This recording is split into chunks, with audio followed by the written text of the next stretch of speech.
வாழ்க வளமுடன். ஆத்மகுரு பாரம்பரிய சித்த மருத்துவ யூடியூப் சேனலுக்கு உங்களை வரவேற்கிறேன். நம்ம இப்போ பார்க்குறதுக்கு வெண்குன்றிமணி குளித்தைலம் இருக்கிறத பற்றி பார்க்க போகிறோம். இதான் வெண்குன்றிமணி. வெண்குன்றிமணியை நல்லா 3 நாள் ஊற வச்சிடணும். தண்ணியில் ஊற வச்சு தோல் நீக்கி அதை ஆட்டுப்பால் ஊற்றி வெயிலில் வைக்கணும். வெயிலில் வச்சு எடுக்கணும். அதுக்கப்புறம் நல்லா காஞ்ச பிற்பாடு அரைச்சிக்கணும். நல்லா அரைச்சி பவுட்ரு ஆக்கி வச்சுக்கணும். இது 350 கிராம்.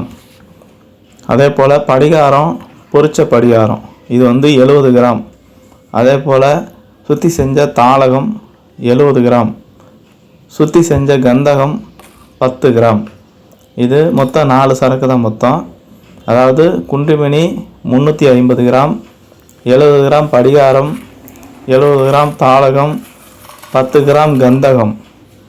இது எல்லாத்தையும் தனித்தனியாக எடுத்து வச்சுக்கிட்டு தாளகத்தை முதல்ல நல்லா இடித்து கல்வத்தில் போட்டு அரைச்சிக்கிறணும்.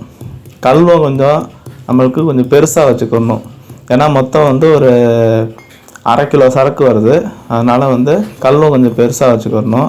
நல்லா 70 கிராம் தாளகத்தை நல்லா நைஸாக அரைச்சிக்கிறணும். ஃபஸ்ட்டு தனித்தனியாக அரைக்கணும்.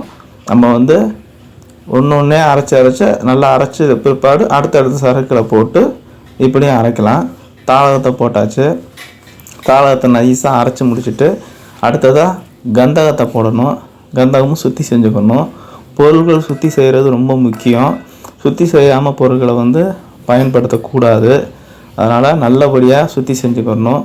ஒவ்வொன்றும் சுற்றி செய்யக்கூடிய ஒவ்வொரு பாகங்களும் நம்மளுடைய யூடியூப் சேனலில் தனித்தனியாக நம்ம போட்டிருக்குறோம். கந்தகம் சுற்றி செஞ்சுறது, தாளகம் சுற்றி செய்கிறது, எல்லா பாகங்களும் தனித்தனியாக இருக்குது. நீங்கள் பார்த்துக்கிறலாம். அதனால் சுற்றி செய்யாமல் எந்த பொருளையும் பயன்படுத்தாதீங்க. சுற்றி செஞ்ச தாளகமும் கந்தகமும் போட்டு நல்லா உறவு சேர நல்லா அரைச்சிட்டோம். அரைச்சி முடித்த பிற்பாடு படிகாரம் சுற்றிங்கிறது பொரிச்சு எடுத்தால் போதும். பொரிக்கிறது படிகார சுற்றியும் நம்ம யூடியூப் சேனலில் இருக்குது, பார்த்துக்கிறோங்க. படிகாரத்தையும் நல்லா அதாவது பொரிச்சு எடுத்தால் போதும். அதுதான் சுற்றி பொரிச்சு எடுத்த பரிகாரம். இது 3ஐயும் நல்லா உறவு சேர அரைச்சிக்கணும். நல்லா உறவு சேரணும்னா ஒன்று தனியாக தெரியக்கூடாது. அந்த அளவுக்கு நல்லா உறவு சேர அரைச்சிடணும். அரைச்சி முடித்த பிற்பாடு நம்ம குன்றிமணியை அரைச்சி வச்சுருக்கோம் இல்லையா, அந்த குன்றிமணியை எல்லாத்தையும் ஒன்றா சேர்த்து ஒன்றா அரைக்கணும். இப்போ நம்ம போட்டிருக்க சரக்கு குன்றிமணி 350 கிராம் எடைப்போடு போட்டிருக்கிறோம். அதே போல் தாளகம் 70 கிராம், படிகாரம் 70 கிராம், கந்தகம் 10 கிராம். மொத்தம் 4 சரக்கு. 4 சரக்கையும் நல்லா போட்டு பட்டு போல் அரைச்சிடணும். மெயினாக அரைப்பு ரொம்ப முக்கியம். எந்த ஒரு பாசனமாக இருந்தாலும் சரி அரைப்பு ரொம்ப முக்கியம்.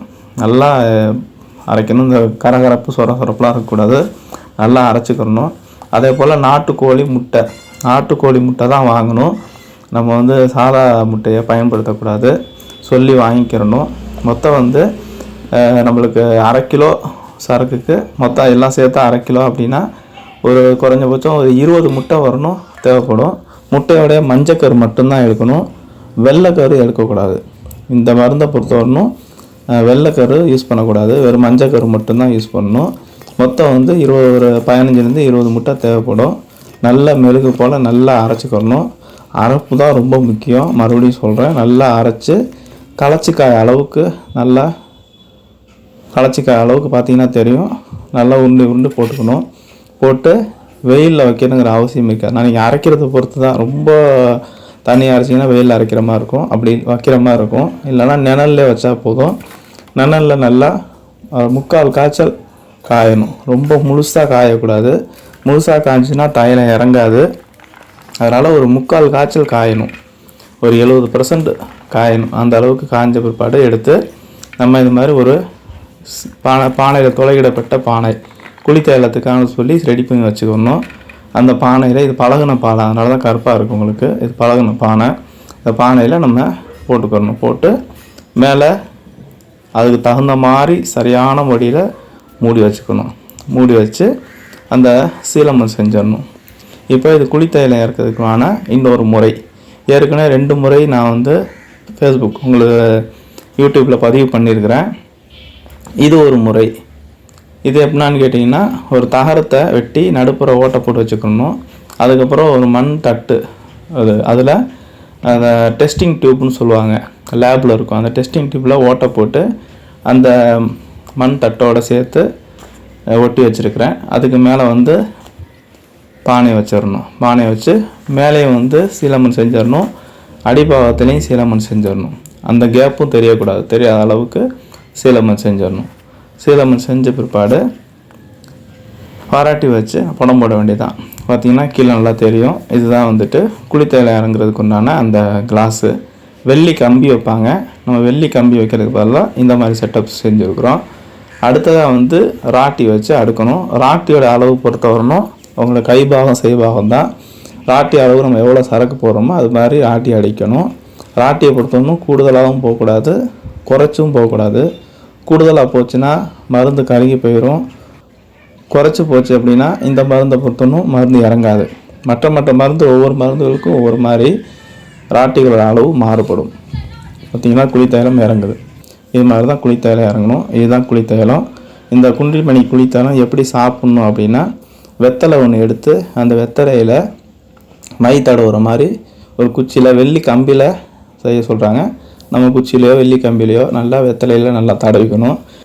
இதோட சின்ன ஒரு ஜாதிக்காய் துண்டும், ஒரு மொட்டு நிற்கிய கிராம்பு, கொஞ்சம் இனிப்பு கூட வச்சு சாப்பிட்லாம். அந்த புகை வாடை தெரியாமல் இருக்கும்.